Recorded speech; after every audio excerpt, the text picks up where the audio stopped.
Welcome, welcome. I am Dr. Emily here today with coder performance coach Neeta Jain. We are super excited to have her live. Welcome, Neeta. Thank you so much for joining us. Thank you so much, Emily, for having me. I am so excited to reconnect with you after years from University of Delaware. So great to be on your platform of joy of coding.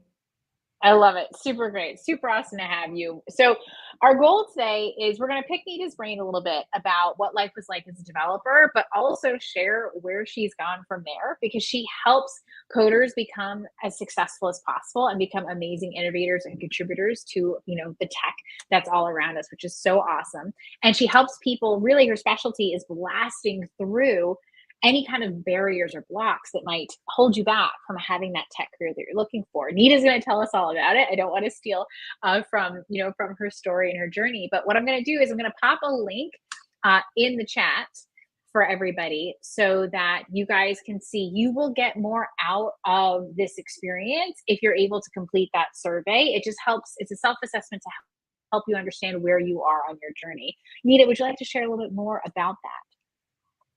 Yeah. So about the survey, or do you want me to talk about my journey as? Well, I didn't know if you had anything to add on the survey, and then yes, I'm really interested to hear your journey. Yes. So it's an assessment called the Sabotage assessment. It's from Positive Intelligence, and we have a workshop scheduled by Emily on August 28th. 7 p.m. Eastern Standard Time. So we'll be diving deep into each of the 9 saboteurs. I want you to know that each one of us self-sabotages, and let's normalize it. And we have our unique patterns with which we self-sabotage. And the fun part is that our saboteurs are a clue to our strengths and our zone of genius, perhaps. So we're going to talk more about it in the workshop, but it'll be helpful to just take that assessment, especially for the workshop.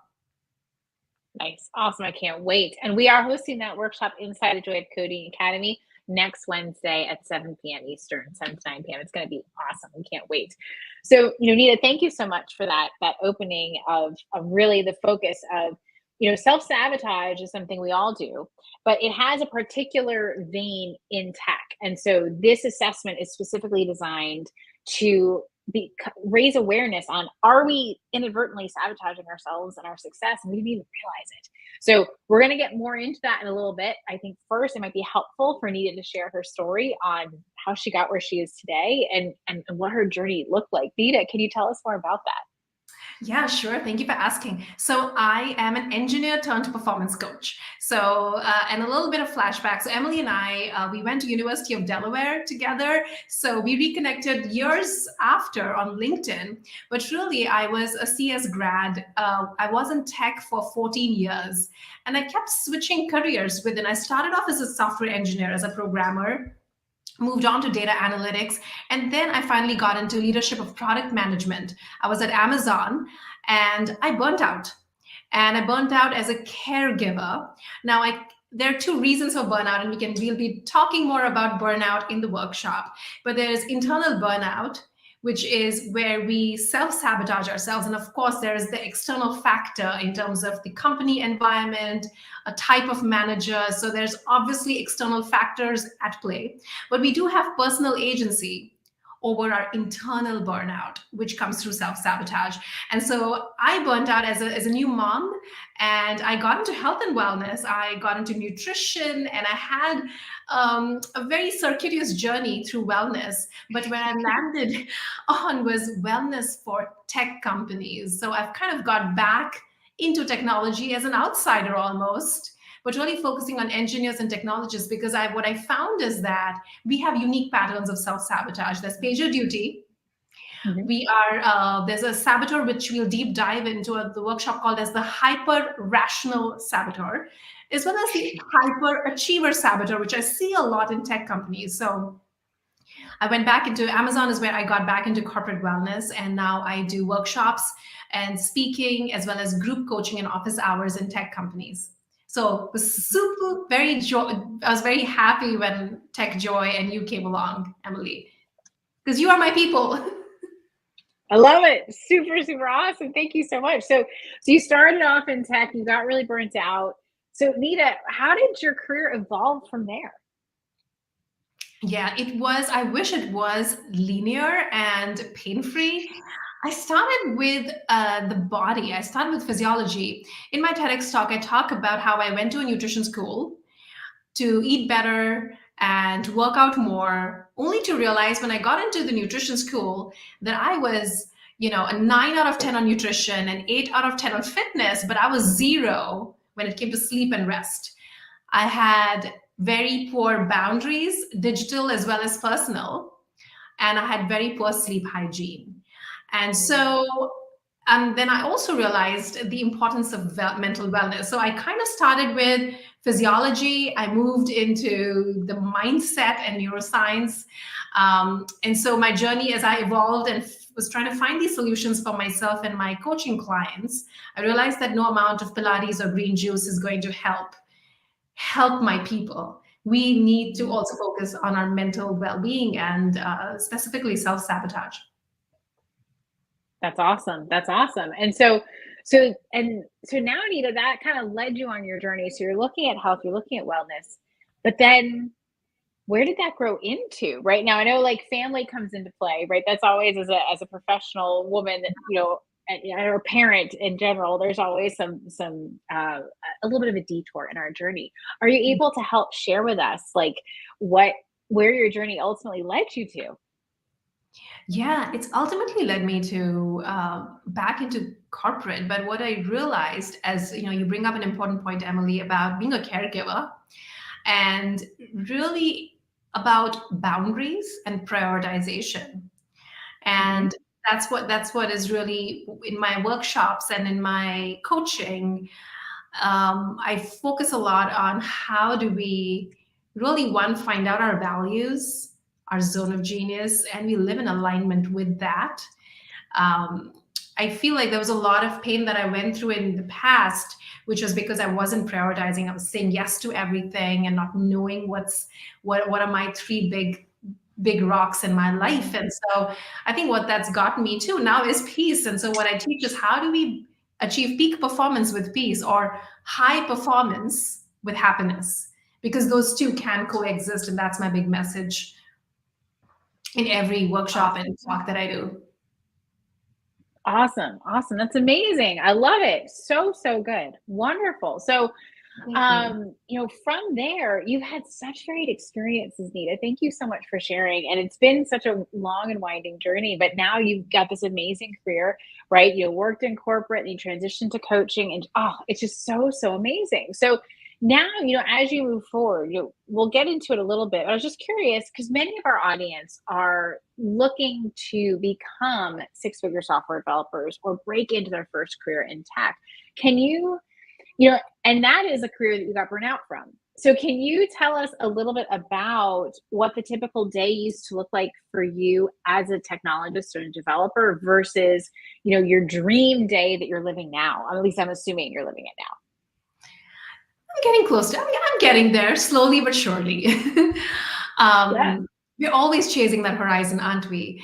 Yeah, I think as now way back as a technologist, as an engineer, as a programmer, and then a product manager, if I could do one thing, well, my days were very busy and I was burning out. And I think some of it was, of course, the companies that I worked at could have done better in terms of just the wellness culture. But I also feel where I could have done better is better boundaries and setting expectations. Mm. I think as engineers, I think being very clear about um, my one thing in a day. I think I had 5 things. As engineers, we can get pulled into multiple directions. There's troubleshooting, there's this pager duty, there are these meetings which don't quite are productive for an engineer oftentimes. Mhm. And it's literally like I'm going into these meetings and then I'm out of it, and then I'm doing my real work. So what I would say is that if I had to look back, I would really focus on getting that one thing done first, like before 10 a.m., even 10 a.m. That's awesome. And well, my day now looks a lot, I have much better boundaries. I'm now a mom. And so I really have three things that I really, I don't do more than three things in a day. And I think that the rule of three is great. And if you could just bring it down to one thing, and oftentimes when I say the one thing, it's not just anything, but it's that one thing that you would do that would make everything else easier or unnecessary. Almost like the domino effect. You have a leading domino, which you get done first thing in the morning. You're so strategic and you ruthlessly prioritize that one thing that you do is going to make other stuff easier, even like I don't have to do it. And so I think I'm trying to work more on that to bring more peace into my life. But again, we're all works in progress. I feel like I could have done that so much better back. And I feel as engineers, we really need to protect our calendar and have better boundaries. I think I'm going to do that over and over again. Boundaries. Yes, I know. And not everyone in the audience may be familiar with thinking about this. So I just, just to kind of come back for a little bit, like this idea of boundaries, because this is something that I struggle with too. And I think, whenever someone comes to me and says, oh my goodness, I'm so overwhelmed by all the things I could learn in technology to get a job, right? Like if you're battling tutorial hell and you're feeling overwhelmed with just the vastness of technology, this actually comes down to it's kind of almost a technological challenge is with boundaries, because boundaries show up in our lives in so many ways. They show up in our learning, where it's, does learning this help me now? Does learning this help me later? And it's about learning how to balance that investment of your time. Professional developers are very clinical and objective in how they assess, is this worth my time? And they are super almost clinical cold, they're like the computer, nope, it's not worth it, see you later, right? And so I think sometimes when we are outside of tech and we're learning to break into it, we're not used to assessing situations with that eye. But literally things as simple as a keyboard shortcut. Okay, it's going to take me 30 seconds to Google this. It's a 30-second investment, and how long does it take me to click and do copy and paste? Okay, that takes me about 10 seconds. How long does it take me to do copy and paste on the keyboard? Less than a second. And so literally you're investing 30 seconds so that instead of taking 10 seconds, you're taking 1 second, but add it up to multiple times a day, every day of your life. And now you are saving hours. This is why the most, highly sought after developers are so efficient, right? Because they're learning these things. And I know Neeta was talking about boundaries of work and life and when to schedule meetings, but really, I think what I see is in technology, boundaries is really what prevents people from moving forward and having success, no matter where you are in your career, whether you're just getting started learning or you're a seasoned professional. So I don't know, Neeta, if that helps move the idea forward at all. Yeah, that's super interesting, and thank you for that context. And you're so right that as engineers, our minds are we're really good at yes, no, and being really logical and rational. What I also invite my techies to also lean into is intuition, and also really focusing on what is lighting you up. Because oftentimes when it's yes, no, and we've got this algorithm to figure out and we have 5 things filtered out, I'd say what's that one thing that you need to really get done? You brought up an interesting point. There's so much available, in terms of if you're job searching, I could learn this, that. But I also one is yes, intuition and what's bringing you joy. But I also love to invite you to think of viability and where and really having that as one of the filters.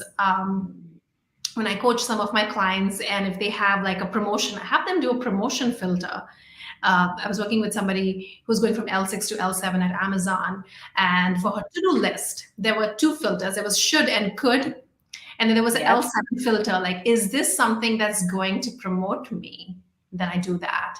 Is this something, it's a could, because a lot of us who are people pleasers, I identify as one, and in the workshop, we will dive deep into my people, because I really feel for my people pleasers, because yes, friends and we're amazing and approachable and warm and friendly, but oftentimes we are burnt out as we are filling other people's cups, especially if you're loosey-goosey on those boundaries. And right. So and at the exclusion of our own, right? Filling other people's cups and not ours, right? Yes, everything feels like I should be doing it. So I found a lot of engineers, they're really good at being logical, but oftentimes they're getting burnt out because they're probably got 5 priorities and they're probably shoulding on their to-do list. And so really being discerning in terms of when we are people pleasing and is this a high priority. I think as we're leveling up in our careers and making some hard decisions and choices, and saying no is hard, but making no your best friend. And one of my success metrics for myself and my clients at the end of the day, Emily, this is true, I ask myself, how many times did I say no to myself? And sometimes it's 0 and I'm like, okay, I didn't do well. And a lot of times the no is to really to myself or others because I have the shiny object syndrome. I got to do this, that. And so it's especially for my neurodivergent folks, I identify as neurodivergent as well. I'm ADHD. So when a lot of technologists are neurodivergent and we could struggle. And so just going back to the burnout and saying yes to many things. I don't know if this is helpful, if it's on point for your audience, but I'd love to hear from others. I saw a comment pop up that something around protecting the calendar really resonated with someone. Yeah, River shared about protecting your calendar and assessing passive learnings for ROI and really learning to assess that. I love that. And I think Neeta, for sure, your people are here. I haven't been formally classified as ADHD or neurodivergent, but I can take the tests online and I basically check all the boxes. And the other proof is that like almost all of our staff members, many of our students have shared that. So because sometimes we think differently, and we've created a space in the Joy of Coding Academy where we teach a little bit differently. We teach hands-on so that you're learning in the moment, in practice, how to build these boundaries for yourself, how to be successful, how to learn.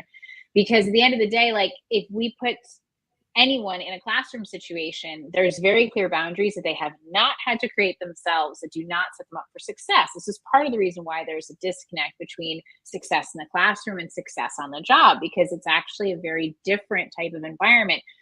Forgetting for a moment that the modern, the college and university structure is not equipped to teach technology. I tried as a professor for over 10 years and I got as close as I could in that structure, but eventually I hit limits. I knew I could do better, which is why I started my own school to be able to get around the red tape to actually do it the way it needed to be done. And so, yes, I think you're absolutely right there. I love this idea though that you'd mentioned.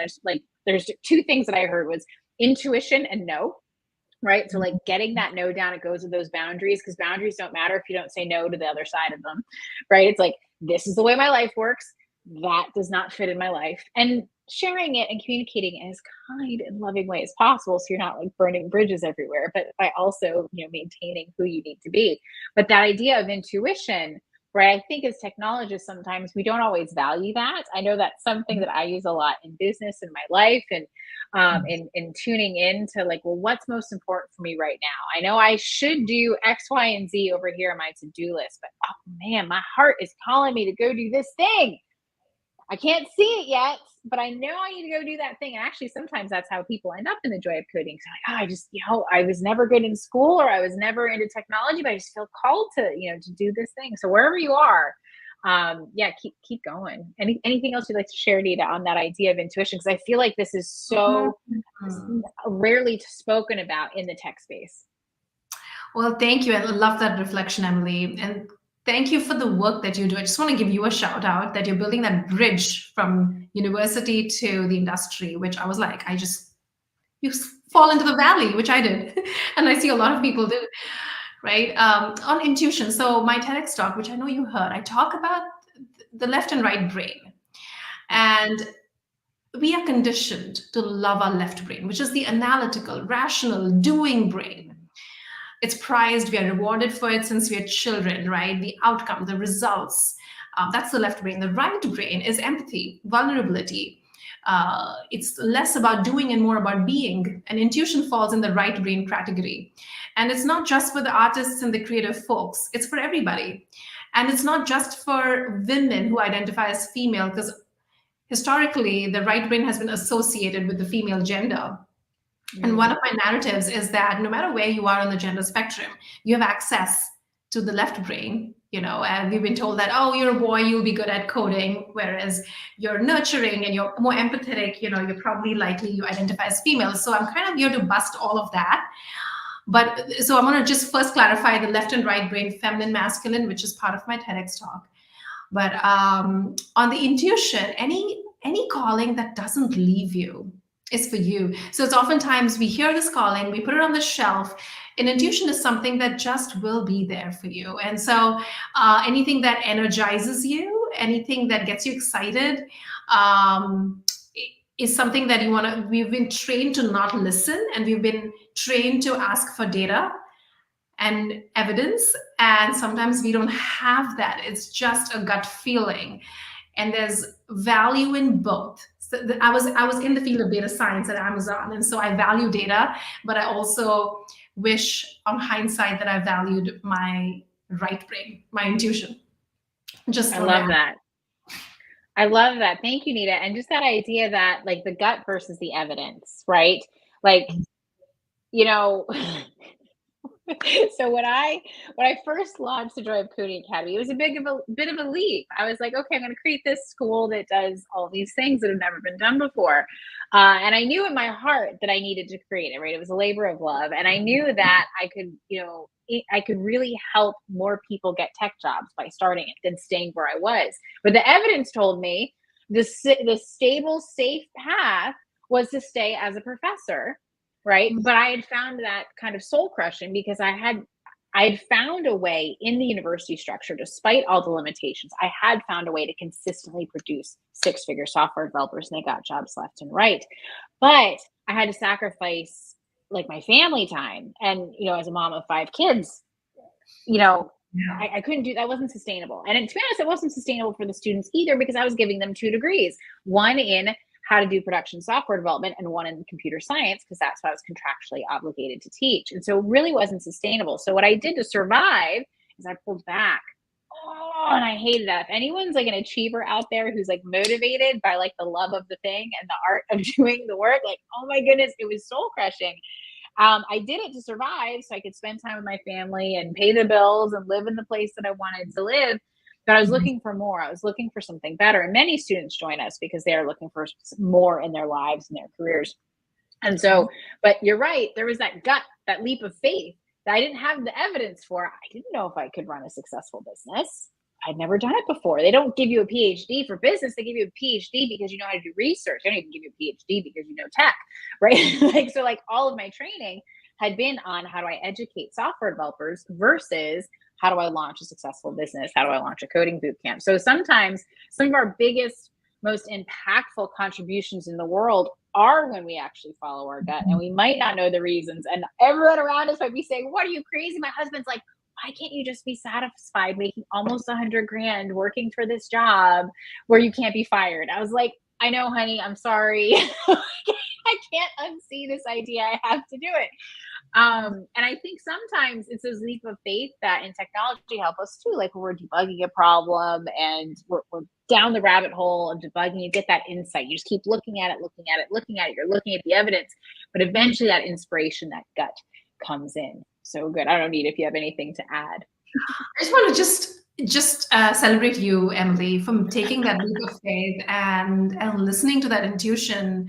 And having the confidence. Oftentimes it's fear that holds us back. And what fear does, I want to look at that even in the workshop a little bit, how fear masquerades and it tries to protect you in its weird ways it'll come up as like a father's voice or a teacher's voice, and it kind of holds us back. It asks for more data and evidence.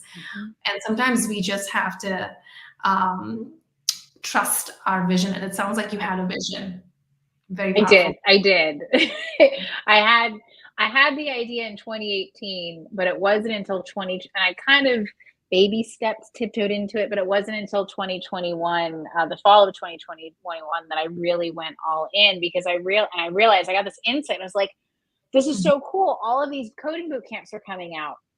Why am I hearing more stories of students not being able to find jobs? More stories from employers who aren't able to find good people. I'm like, why does it seem like the problem is getting worse? We have all these coding boot camps now, but it was because like I had a unique perspective having studied this problem for 20 years as an academic, how to become an awesome developer as quickly as possible. And then as a teacher, how do you teach anyone how to code? You put those pieces together and you have a recipe for how to create, software developers consistently that are innovators that can actually solve tomorrow's problems by learning today. And so I eventually realized like this problem is getting worse. I was like I was in my bathroom at home. It was November. And I knew that my job in academics, it takes about a year to hire for a position because I was a tenured professor and I was the program director. I was like in charge of all the curriculum for computer science. And I know it takes a year to hire, and it was November, right? So in an academic cycle, you post jobs in September for the following September. It's a year process, and it was November, and it's getting down to the wire. And I was brushing my teeth, and I realized it's getting worse, not just for my students, but for everyone. But if I have the confidence and I let go of the fear, right? Because there's so much security and job security in being a professor. If I just take that step away and move towards it, I can help so many more people, because I can potentially solve this, not just for my students who need it too, but for all the people out there that aren't seeing the pathway. Because I went through 3 computer science degrees and taught myself how to code, spent $250,000 in 10 years of my life. Like the system was broken. Like it wasn't working. But it did require that leap. I had to walk away from that real steady salary. So yeah, sometimes we have to let our fears go for sure. I love that. I love that insight, Neeta. Thank you so much. Oh, thank you for sharing that. What River says, anything that's for you won't leave you. I love that. Yep. Yes. Yep. Yes. Thank you, River. And what I also love about you came from a place of service, Emily. It's almost like when you see a problem and you know a solution, it's almost your responsibility to fix it, right? It's almost like, and so that's what when people struggle to, whether it's an engineer who has an idea, and so we'll talk about imposter syndrome, because imposter syndrome prevents you from sharing your great big ideas because you have a lot of self-doubt. And but when you have the solution, whether you're underrepresented or it is your responsibility to share your idea in a bit of what I see our techies not share their big ideas. It's almost like we'll talk about in the workshop. It's almost like that hype, that rational strength that we have, when it's taken to another extreme, it almost becomes like it just becomes a limiting step. Like you're just like looking for more data, more evidence, and you're holding back. Like I need all my ducks in the perfect row ever, and then I'll take that step, or I'll put my hand up. And that's what I invite, especially the underrepresented folks in tech to really is navigating, because imposter syndrome is something that I actually pulled can I read the technical definition of imposter syndrome? Yeah, for sure. Definition. I was like, I have that ready. Imposter syndrome is a behavioral health phenomena described as self-doubt of intellect, skills, or accomplishments among high-achieving individuals. I love that it calls out the high-achieving individuals, because Joy of Coding, your platform is really, if I had to guess, a lot of them are high achievers that come to you. Yeah. And and it's a great quality to have, but when it's taken to this next level, it can lead to burnout. But what happens is imposter syndrome is found actually in high achievers. Like no matter what you do, it's not enough. And especially those who are underrepresented or marginalized. So for example, women in STEM, people of color, they are found to have a lot more imposter syndrome. And we'll dive more into it. But the other thing that also comes in mind, and I know in our initial talk, we spoke about the zone of genius, is that having confidence, but also knowing what our zone of genius is. If I had to go back in and really, I wish I knew what my zone of genius was. Turned out engineering and coding for me, Emily, unlike your audience, was not my zone of genius. And I was actually better off being in coaching and wellness and performance coaching, what I do today. But sometimes when we think it's imposter syndrome, but sometimes it's possible that we're actually not playing in our zone of genius. And just knowing what our strengths are, whether it's working through like a career coach that Joy of Coding offers, which will tell you like here are your strengths, or if you don't have the resources, then you could take up. I love Clifton Strengths, the Strengths Finder. Just knowing what your natural genius is. I think those are some ways in which we can navigate the murky waters of imposter syndrome and fear, and when to lead intuition. Absolutely. Oh my goodness. So, so good. Yeah, no, imposter syndrome for sure. I spent a lot of years being afraid of success and failure. Talk Mhm. about pigeonholing yourself into lack of change, just being stuck there. So I've experienced those all.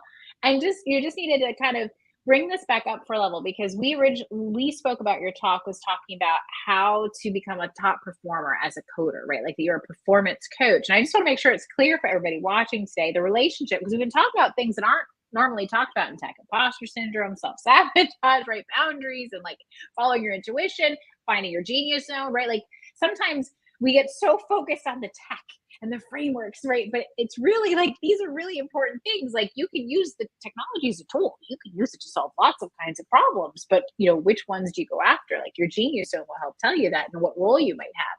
And so I just want to make it clear that all of these areas are all tied to performance. They're all the markers that would hold us back. So Anita, I don't know if you can speak to that, how all of these things we've been talking about feed into becoming a top performer as a coder. Yeah. And so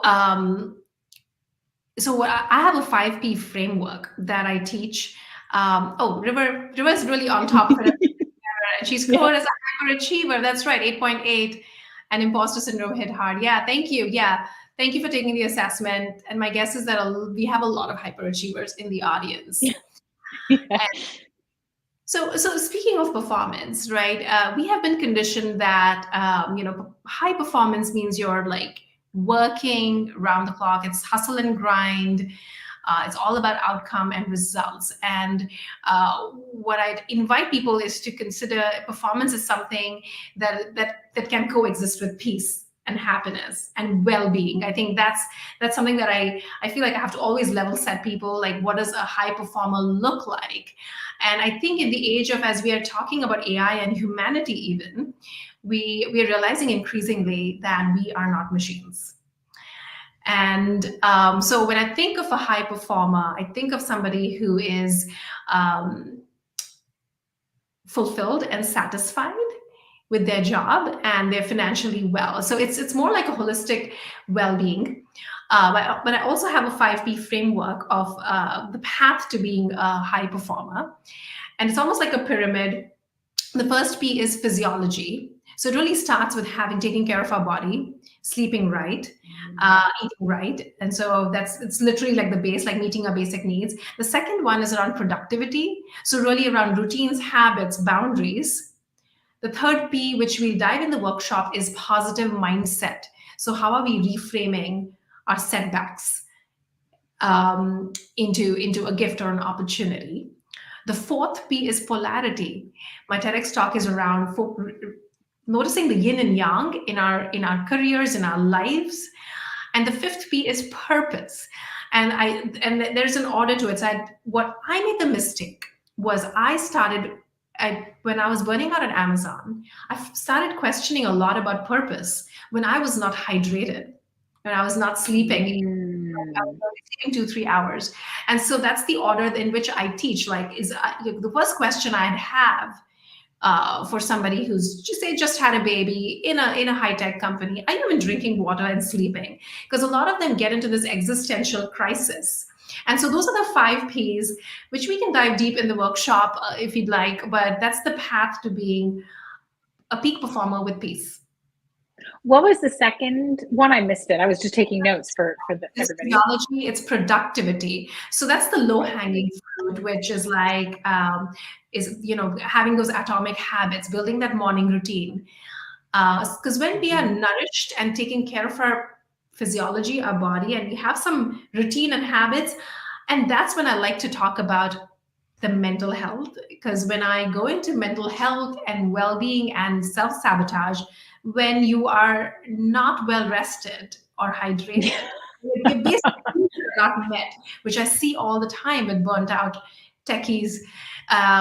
It's almost like it's not a good starting point. So that's the third P. And the fourth P is polarity, like really balancing when we're off to the races and we're pursuing our passion, we're really productive. That's when that fine balance of yin and yang it takes into play. And then the fifth P is the purpose. Awesome. So good. And it's so cool that you have that clarity and insight, Neeta, because I feel like, as I've grown as a person and a business owner, right? I don't think it's a coincidence these things happen together, because really what we're working on are those 5 Ps, right? Like, and to be honest, I feel like this year I've finally started to figure out some of the physiology pieces. I've been trying to figure it out since 2021, but like and I've had different places along the journey and along the way. And I think sometimes with our physical pieces, like for instance, I have to move every day.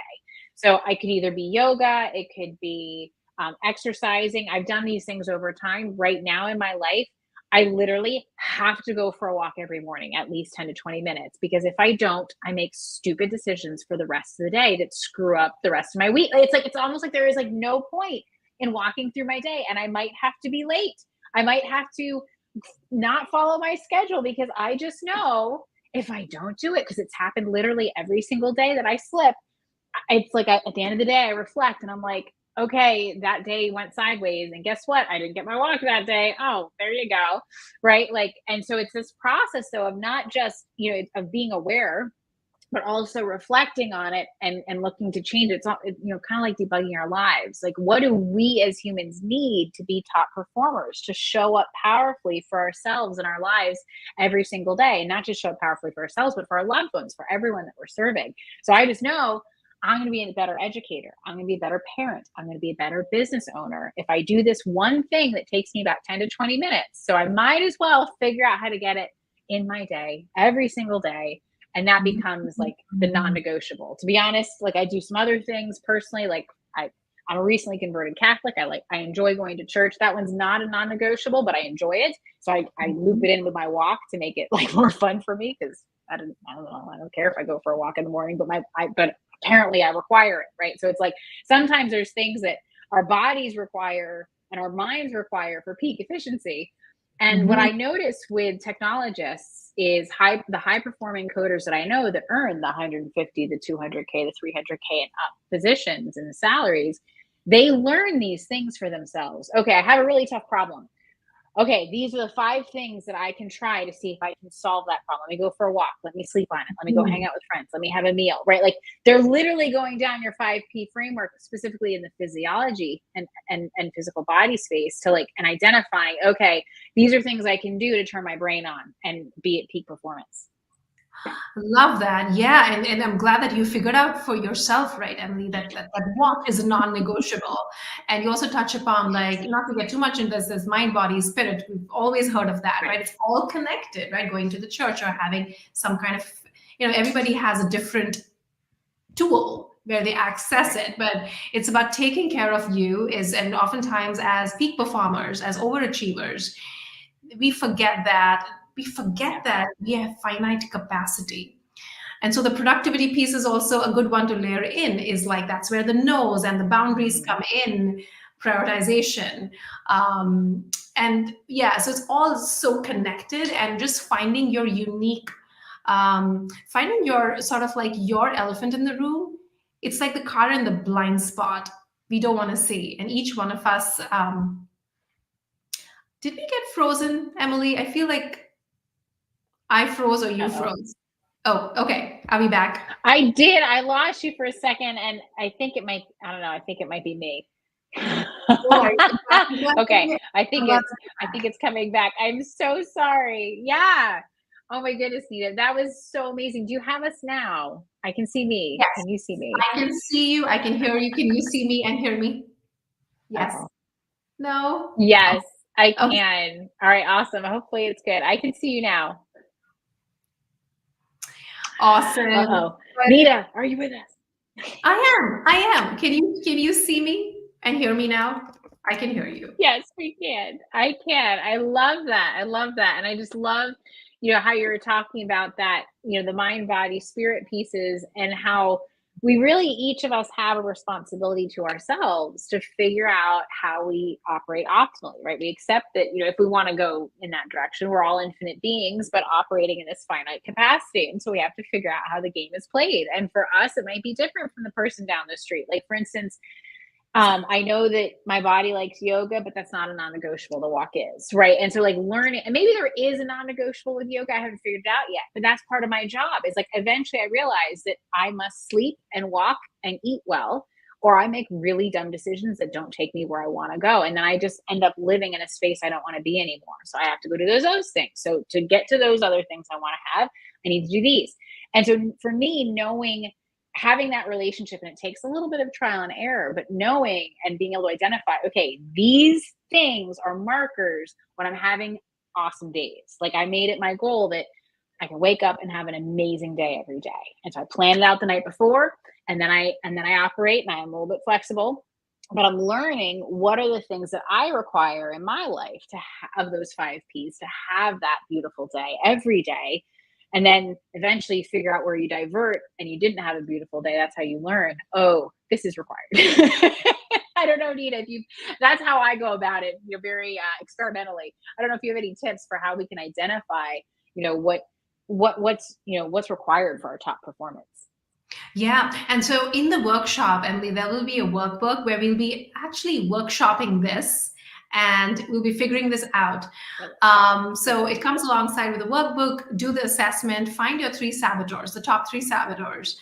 But what I'd say is that really finding, it's oftentimes it's the elephant in the room that we don't want to see. Or I call it the car in the blind spot, that we just don't want to turn our head and take a look at it because it's uncomfortable. So for me, it was sleep. I shared that I was really good at nutrition and workout, and I kept wanting to do more of that because it's boring to sleep. You don't get a glamorous Instagram story when you're sleeping. You get it when you're doing barbells in the gym. But what my blind spot was, I needed better sleep hygiene. And so that's what we're going to go through. We're going to go through the 5 Ps. We're going to go through the 9 saboteurs.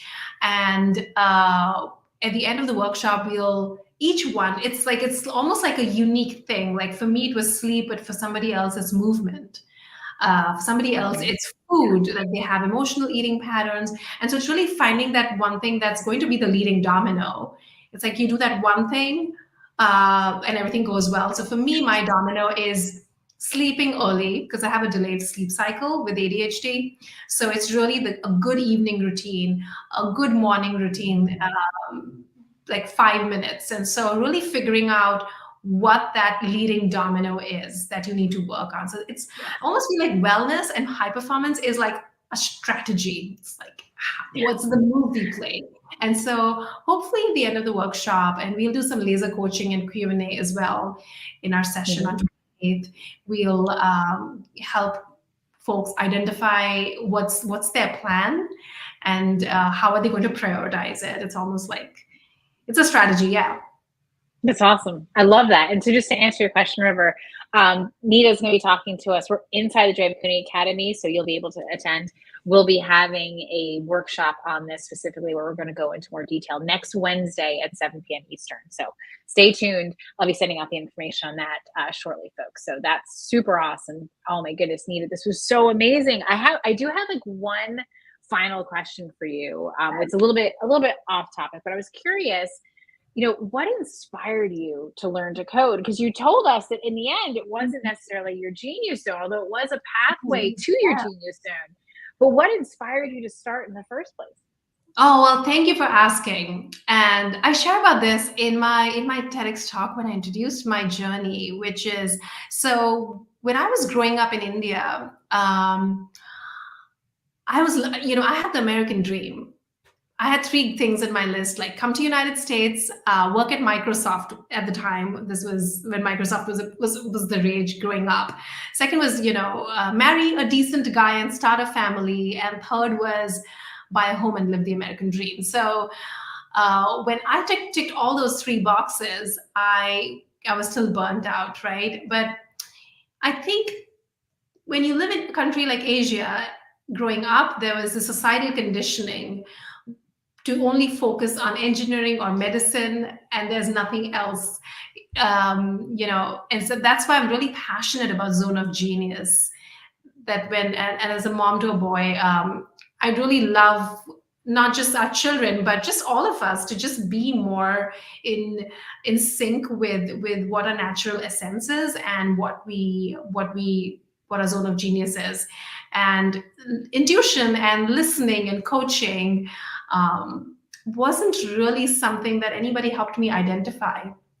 But I'm grateful that I got to experience this journey, even though it wasn't my zone of genius, because I learned a lot of transferable skills, and I now get to go back in tech and help people um, be more productive and happy. So yeah, I don't know if I answered that question, but it was really, I'd say there's a lot of societal conditioning coming from Asia Mhm.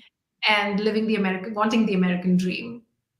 That's awesome. Hey, whatever the reason, right? And we're so grateful, Nia, that you made these steps forward, that you had these insights, right? Because sometimes we go on journeys because it's the starting point too, because you couldn't have helped be a performance coach and look at health and wellness for coders and technologists if you didn't have that background experience. Because we almost talk about it a little bit in different language, right?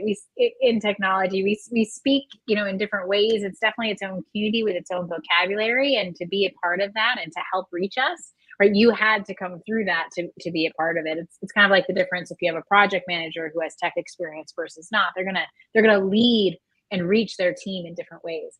Yeah. And so we're so grateful, Nia, that you did that. I believe that you inspired me to share that. So I was in a conference where Brene Brown did the keynote, and I did not know that she worked in a call center. Like, she was managing a whole group of call center folks for a long time, and she spoke about how no experience is wasted. Nothing is wasted. Yeah. So, your time in the university, and as in your audience, there are a lot of folks who are changing careers, or they're building side hustles or leveling up, that none of your experience is ever wasted, and there's a way to sort of, like, it's always like building upon it. And yeah, I just want to leave that as a parting thought, as just with folks, just as they're navigating their next big move. That's awesome. So good. Well, and we actually, Nita, we have one question from Diego. He was asking because he noticed your LinkedIn had wellness coach.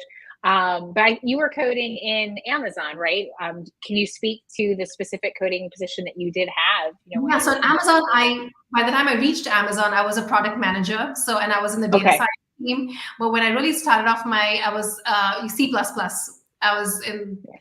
That was what I did. So my first job out of University of Delaware was at a network security company in Silicon Valley, and from there on, I did a lot of data science, Hadoop coding. I did a lot of that, big data coding. This was a while back, and then I just got into data analytics. And the way I shifted was, I realized that I learned that my zone of genius was, I'm a pattern detector and a dot connector, and I loved working with people. I loved looking at forest of the trees. And so I tried to do an MBA, but I actually didn't need to, because I got into product management within Amazon itself. So yeah, I hope that answers. But again, threw a lot of spaghetti on the wall while being in tech. Some of it stuck. Yeah, we all do, to figure out where our genius zone is, right? And what our passion is, and where those line up, right? Because you might have multiple genius zones, but they might not necessarily line up in the way that you expect. But anyways, oh my goodness, so good, Nita. Thank you so much. We have a quick question here. Okay, awesome. I can't wait, Artie, and I can't wait for you to join us. So good. Thank you. Yeah, looking forward. So good. Awesome, Nita. Thank you so much for sharing with us today. Just as a parting thought, again, if anyone has any other questions for Nita, please don't hesitate to post them in the chats. We'll circle back. If you're a Joy of Coding Academy student, or a Tech Joy Career Academy student, it's training camp student, we're going to be hosting Nita for an in-depth workshop next Wednesday at 7 p.m. Eastern. You'll all be invited. You'll have access to the replay. And again, any questions you might have, please don't hesitate to post them in the comments. But Nita, as our final, message to leave with today, what advice would you give for any aspiring technologists and developers in the audience today, like to help them, get started? Like, what do you wish that you could tell your former self about the journey to become that amazing technologist and get that career? Wow. You know what excites me about folks getting into tech right now, just seeing the rise with AI and how things are just changing. It's just so different from when I entered the industry. I just am excited about the impact we can have on the world. I also really am excited about how leadership landscape is changing and how quiet leadership and introverted leadership and engineers as leaders, how that is shifting as well. Because I teach leadership programs as well, and just embracing technologists as leaders, because sometimes it's not just about the most dynamic and charismatic person in the room, but sometimes it is the introverted engineer. And I'm excited for that shift and the impact we can have. So I just want to share the excitement and that we have for your audience, and that to really zone in on that genius and really focus on your on the really self-awareness. I think just knowing yourself a bit more, whether it's through your self-sabotage patterns, knowing your priorities, your values, what lights you up. I think once you have that and your genius brain, I think you're off to the races, and you can help so many people. I think I don't know if that's helpful, but that's what's coming to me in terms of my parting thoughts. Awesome. I love it. Thank you so much again, Neeta Jain. Again, please check out Neeta's links are in the announcement for this event. You can check out more about her TEDx talk where she goes more into those 5 Ps so you can learn more about them. And we can't wait to see you again inside the Joy of Coding Academy and the Tech Joy Career Academy, the training camp program next Wednesday, Neeta. Thank you so much again. Thank awesome. you. Great to see everybody. Have a great day. All right. Take care. Bye.